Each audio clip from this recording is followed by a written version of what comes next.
வணக்கம். இன்று நாம் அறிவுடைமை அதிகாரத்தின் 8வது குறளுக்கு செல்லலாம். பயப்படுதல் அப்படிங்கிறது வீண் பயம் அல்ல. அஞ்சுவது அஞ்சாமை பேதைமை. அதைத்தான் வள்ளுவர் இங்கே சொல்ல வர. அஞ்சுவது அஞ்சாமை பேதமை, அஞ்சுவது அஞ்சல் அறிவார் தொழில்.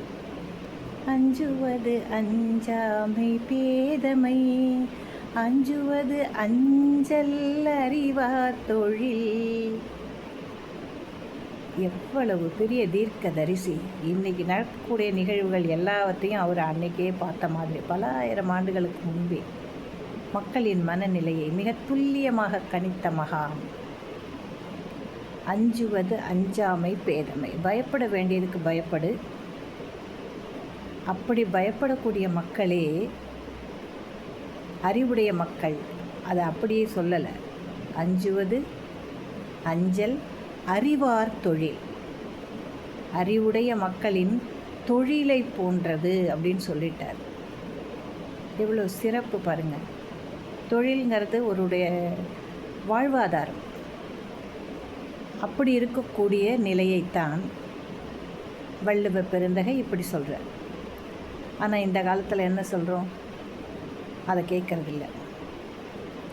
ஆட்டு மந்தை மாதிரி, அதை விட இன்னும் மோசமாக. ஏன்னா ஆட்டு மந்தை கூட குச்சை வச்சு ஹாய் ஹாய்னாக்கா ஒரு பக்கம் தள்ளிடும். ஆனால் நம்ம மக்கள் கண்மூடித்தனமாக தனக்கு பிடித்தமானவர்களின் கார்களுக்கு பின்னால், வேன்களுக்கு பின்னால் அப்படியே ஓடுறாங்க. காரில் ஏறுறது, ஓடுறது. உன் உயிர் போயிருண்டா, போனால் பரவாயில்ல, வராதடா, வரலன்னா பரவாயில்ல. இந்த மடத்தனத்தை என்ன சொல்கிறது? இது ஒரு பக்கம் கிடக்கட்டும். இதை இப்போ பார்த்துக்கிட்டே இருக்கோம் நம்ம. இதெல்லாம் அப்புறம் வேறு வார்த்தைகளால் சொல்கிறாங்கன்னு சொன்னால் நம்மளால் மறுக்க முடியலையே. அவங்க அப்படி தான் நடந்துக்கிறாங்க. எவ்வளவு வேணால் ஒருத்தரை பிடித்திருக்கலாம், தப்பு கிடையாது. ஒருத்தரை பிடிக்கும், ஒருத்தரை பிடிக்காமல் போகும் தான். ஆனால் அதுக்காக கண்ணை மூடிக்கிட்டு நம்முடைய உயிரை நம்ம கொடுக்க பரவாயில்லன்னு போகிறோன்னா நம்ம குடும்பம் என்ன ஆகிறது, நாம் என்ன ஆகிறது? இல்லை கை கால் போனால் நம்முடைய வாழ்நாள் முழுக்க நாம் என்ன கஷ்டத்தை அனுபவிப்போம்? எதையுமே நினைக்கிறது. அதே மாதிரி பல பெண்கள் இப்போ பலவாயிடுச்சு. முன்ன சிலவாக இருந்தது, இப்போ பலவாயிடுச்சு. பரவலாக பாலியல் பலாத்காரம்னு சொல்கிறாங்க. என்ன நடக்குது?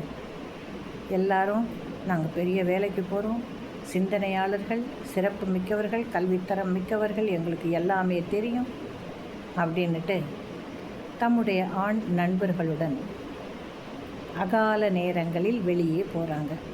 ஏன் போகிறாங்கன்னு கேட்டால் அதுக்கு ஒரு வியாக்கியானம் கொடுக்குறாங்க. அவங்கெல்லாம் தவறில்லையா? போங்க, ஆனால் சரியான நேரத்தில் போங்க. ஊரே உறங்கி இருக்கக்கூடிய நேரத்தில் போகும்பொழுது உங்களுக்குரிய பாதுகாப்பு கேள்விக்குறியாகி விடுகிறது.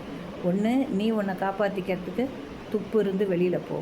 இல்லையா, உன்னை அழைத்து செல்லக்கூடிய நண்பர்கள் உன்னை காப்பாற்றக்கூடிய வலிமை மிக்கவர்களாக இருக்கிறார்களா? போகலாம். ரெண்டுமே இல்லையே. அப்படி இருக்கும்போது நீ போய் மாட்டிக்கிட்டு சிக்கி சீரழிஞ்சு கடைசியில் வெளியில் உலகம் இப்படி நடந்துக்குது இல்லையா? நம்ம எதையாவது யோசிக்கிறோமா? அந்த யோசனையே இல்லை. பயப்பட வேண்டியதுக்கு நீ பயந்து தான் ஆகணும் இல்லையா? எதாவது நடந்ததுன்னா சரின்னு அதை ஏற்றுக்கிட்டு பேசாமல் போயிடு. நம்ம பண்ணதுக்கு இதான் பலன் அப்படின்னு நினச்சி நீ தானே போய் விழுந்த. அப்போ நீ என்ன பண்ணணும்? அதை வெளியில் சொல்லி பிரயோஜனம் இல்லை.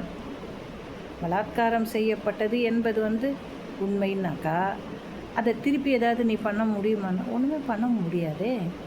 அப்புறம் ஏன் நீ வெளியில் வர? வெளியில் அதை சொல்லாத. ஏன் சொல்கிற? தவறு உன்னுடையது.